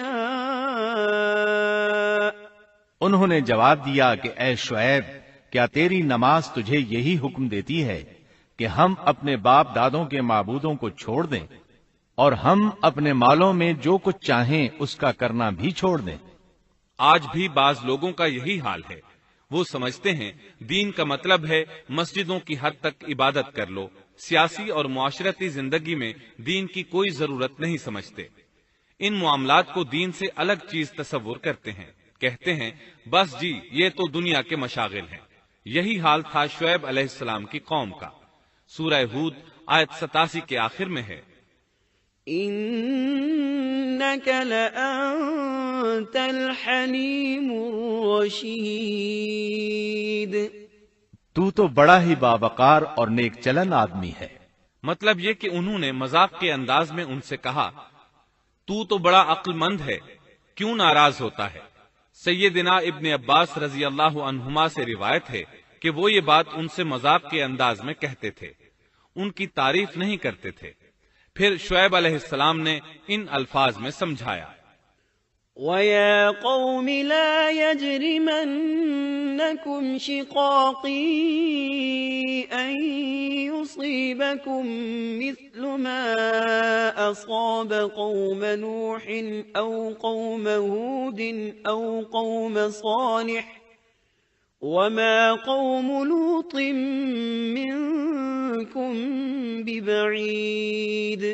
اور اے میری قوم، میرے خلاف ضد تمہارے لیے اس بات کا باعث نہ ہو جائے کہ تمہیں بھی ویسا ہی معاملہ پیش آ جائے جیسا قوم نوح یا قوم ہود یا قوم صالح کو پیش آ چکا ہے، اور قوم لوط تو تم سے کچھ دور نہیں۔ مطلب یہ تھا کہ قوم لوط تو تمہارے بالکل نزدیک تھی، ان پر آنے والے عذاب سے تو تم خود اچھی طرح خبردار ہو، جانتے ہو ان کے ساتھ کیا سلوک ہو چکا ہے۔ پھر آپ نے فرمایا، وَاسْتَغْفِرُوا رَبَّكُمْ ثُمَّ تُوبُوا إِلَيْهِ إِنَّ رَبِّي رَحِيمٌ وَدُودٌ۔ تم اپنے رب سے استغفار کرو اور اس کی طرف توجہ کرو، یقین مانو کہ میرا رب بڑی مہربانی والا اور بہت محبت کرنے والا ہے۔ جب وہ اپنی ضد پر اڑے رہے تو شعیب علیہ السلام نے یوں فرمایا، تو ذرا ٹھہر جاؤ یہاں تک کہ ہمارے درمیان اللہ فیصلہ کیے دیتا ہے، اور وہ سب فیصلہ کرنے والوں سے بہتر ہے۔ پہلے تو عام واعظ و نصیحت فرمائی، جب قوم نہ سمجھی تو انہیں سابقہ ہلاک شدہ قوموں کی مثالیں دی، ڈرایا کہ کہیں تمہیں بھی ایسے ہی عذابوں سے دوچار نہ ہونا پڑے، لیکن انہوں نے کسی بات کا اثر نہ لیا، الٹا یوں کہنے لگے، انما انت من المسحرین ما انت إلا بشر مثلنا وإن نظنك لمن الكاذبين فأسقط علينا كسفا من السماء إن كنت من الصادقين۔ تو ان میں سے ہے جن پر جادو کر دیا جاتا ہے، اور تو ہم ہی جیسا ایک انسان ہے، اور ہم تو تجھے جھوٹ بولنے والوں میں سے ہی خیال کرتے ہیں۔ اگر تو سچے لوگوں میں سے ہے تو ہم پر آسمان کا کوئی ٹکڑا گرا دے۔ مطلب یہ کہ آخرکار یہ لوگ پہلے لوگوں یعنی عاد اور سمود کے نقش قدم پر چلنے لگے۔ ان کے انبیاء انہیں حق کی طرف بلاتے رہے، وہ انکار کرتے رہے، آخر ان پر اللہ کے عذاب اترے۔ ایسے ہی یہ لوگ بھی شعیب علیہ السلام کو دھمکیاں دینے لگے، ان کے مقابلے پر اتر آئے۔ سورۃ الاعراف آیت 88 میں ہے کہ شعیب علیہ السلام کی قوم کے کافر سرداروں نے ان سے کہا، قال الملأ الذين استكبروا من قومه لنخرجنك يا شعيب والذين آمنوا معك من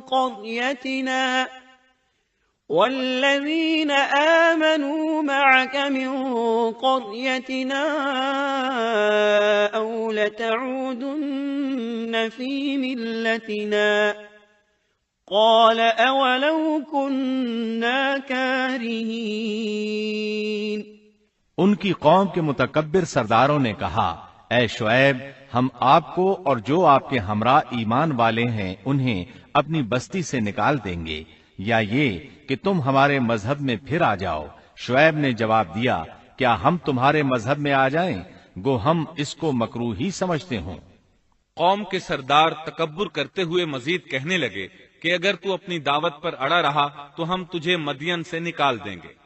جواب میں شعیب علیہ السلام نے کہا، اگر عذاب سے بچنا ہے تو میری بات مان لو۔ انہوں نے نہ صرف آپ کی بات ماننے سے انکار کر دیا بلکہ ان کا مذاق بھی اڑانے لگے۔ اس کا ذکر سورہ ہود آیت 91 میں آیا ہے۔ قالوا يا شعيب ما نفقه كثيرا مما تقول۔ انہوں نے کہا، اے شعیب، تیری اکثر باتیں تو ہماری سمجھ ہی میں نہیں آتی۔ شعیب علیہ السلام نے انہیں پھر سمجھایا تو وہ بولے، قالوا يا شعيب ما نفقه كثيرا مما تقول وإنا لنراك فينا ضعيفا ولولا رهطك لرجمناك وما أنت علينا بعزيز۔ اے شعیب، تیری اکثر باتیں تو ہماری سمجھ ہی میں نہیں آتی، اور ہم تو تجھے اپنے اندر بہت کمزور پاتے ہیں۔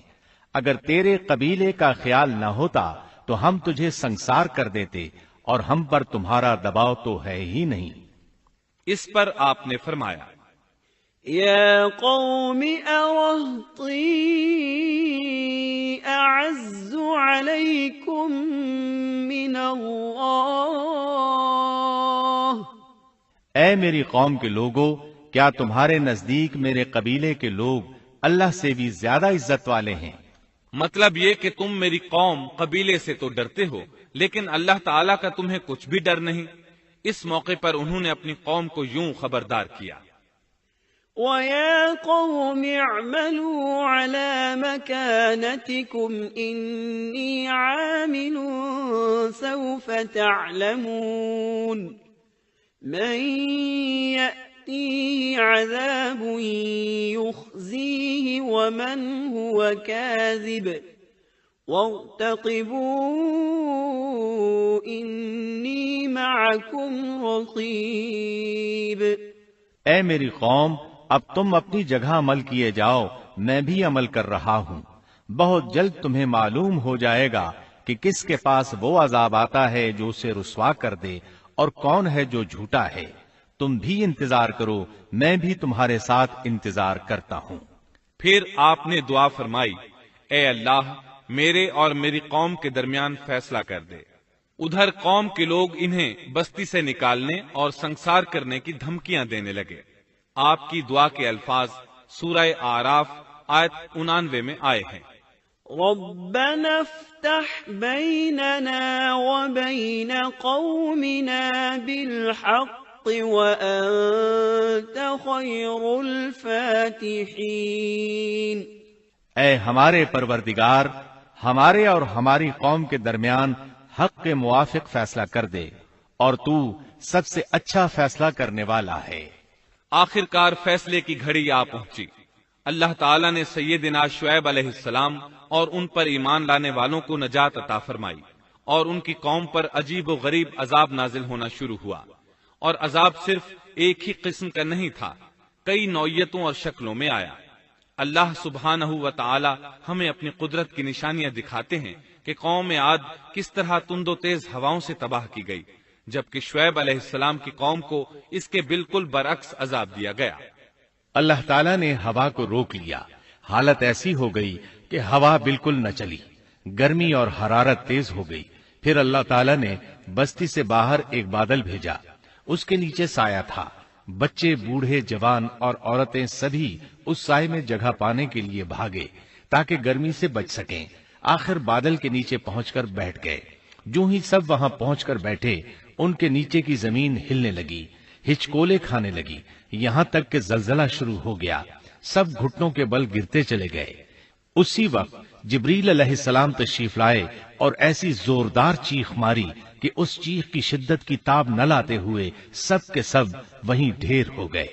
اللہ تعالیٰ سورۃ الشعراء آیت 189 میں فرماتے ہیں، فَأَخَذَهُمْ عَذَابُ يَوْمِ الظُّلَّةِ، پس انہیں سائبان والے دن کے عذاب نے پکڑ لیا۔ جب انہوں نے سائے اور ہوا کو گم پایا تو بادل کو دیکھتے ہی اس کے سائے کی طرف لپکے، لیکن اس میں تو عذاب تھا، اور انہوں نے یہی تو کہا تھا، فَأَسْقِطْ عَلَيْنَا كِسَفًا مِّنَ السَّمَاءِ إِن كُنتَ مِنَ الصَّادِقِينَ۔ اگر تم سچے لوگوں میں سے ہو تو ہم پر آسمان کا کوئی ٹکڑا گرا دو۔ بس اللہ تعالیٰ نے آسمان سے ایسا ہی عذاب بھیج دیا۔ اللہ سورہ آراف آیت 91 میں فرماتے ہیں، فَأَخَذَتْهُمُ الرَّجْفَةُ فَأَصْبَحُوا فِي دَارِهِمْ جَاثِمِينَ۔ پس انہیں زلزلے نے آ پکڑا، سو وہ اوندھے کے اوندھے پڑے رہ گئے۔ اللہ تعالیٰ مزید فرماتے ہیں، سورہ ہود آیت 94 تا 95 میں ہے، وَلَمَّا جَاءَ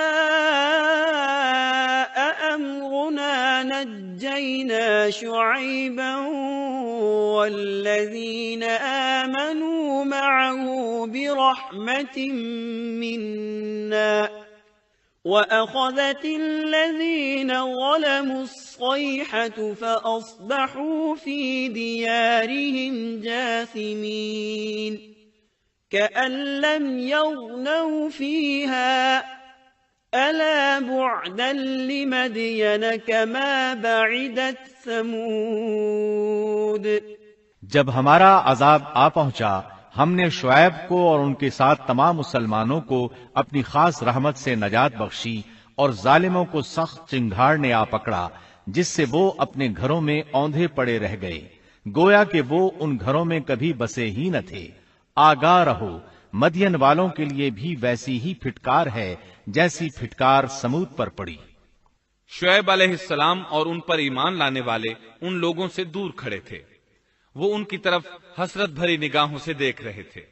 سورہ آراف آیت 93 میں ارشاد ربانی ہے، فَتَوَلَّى عَنْهُمْ وَقَالَ يَا قَوْمِ لَقَدْ أَبْلَغْتُكُمْ رِسَالَاتِ رَبِّي وَنَصَحْتُ لَكُمْ فَكَيْفَ آسَى عَلَى قَوْمٍ كَافِرِينَ۔ اس وقت شعیب ان سے منہ موڑ کر چلے اور فرمانے لگے، اے میری قوم، میں نے تمہیں اپنے پروردگار کے احکام پہنچا دیے اور میں نے تمہاری خیر خواہی کی، پھر میں ان کافر لوگوں پر کیوں رنج کروں؟ اس کے بعد وہ دوبارہ مدین کی طرف لوٹ آئے، کیونکہ مدین شہر تو باقی رہ گیا تھا، صرف اہل مدین ہی تباہ ہوئے تھے۔ بعد میں لوگ آہستہ آہستہ مدین میں آ کر آباد ہونے لگے۔ مدین شہر پھر سے آباد ہو گیا، اس کی رونقیں لوٹ آئیں۔ اب مدین کے اکثر باشندے مسلمان تھے، وہ مسلمان جو شعیب علیہ السلام کے ساتھ تھے۔ وہ اور دوسرے علاقوں سے آنے والے کفار اب اس شہر کے باشندے تھے، اور یہی وہ مدین شہر تھا جس میں سیدنا موسیٰ علیہ السلام تشریف لائے تھے۔ شعیب علیہ السلام کا قصہ اپنے اختتام کو پہنچا۔ اب ہم آپ کو اصحاب القریہ کا قصہ سنائیں گے۔ اصحاب القریہ کا قصہ اللہ تعالی نے سورہ یاسین میں بیان فرمایا ہے۔ اللہ تعالی اس سورہ کی آیت 13 میں فرماتے ہیں، واضرب لهم مثلا أصحاب القرية إذ جاءها المرسلون، اور آپ ان کے سامنے ایک مثال یعنی ایک بستی والوں کا قصہ بیان کیجئے جبکہ اس بستی میں کئی رسول آئے۔ اکثر مفسرین کے قول کے مطابق یہ بستی انطاکیہ ہے۔ یہ ملک شام کے شمال میں ترکی کے قریب واقع ہے۔ اس بستی میں اللہ تعالیٰ کے رسول تشریف لائے، جیسا کہ سورہ یاسین آیت 14 میں ہے۔ إذ أرسلنا إليهم اثنين، جب ہم نے ان کے پاس 2 رسولوں کو بھیجا۔ ایک ہی وقت میں 2 نبی دونوں دعوت پیش کرتے ہیں، لیکن ہوا کیا؟ اللہ فرماتے ہیں، فكذبوهما فعززنا بثالث فقالوا إنا إليكم مرسلون۔ سو ان لوگوں نے اول دونوں کو جھٹلایا، پھر ہم نے تیسرے سے تائید کی، سو ان تینوں نے کہا کہ ہم تمہارے پاس بھیجے گئے ہیں۔ مطلب یہ کہ 3 نبی بیک وقت انہیں اللہ کا پیغام سناتے رہے۔ ایک قول کے مطابق ان تینوں کے نام صادق، صدوق اور شلوم تھے۔ واللہ عالم۔ انہوں نے اپنی قوم کو توحید کی دعوت دینی شروع کی، انہیں ڈرانا شروع کیا اور یہ اعلان بھی کیا، وما علينا إلا البلاغ المبين۔ ہمارے ذمے تو صرف واضح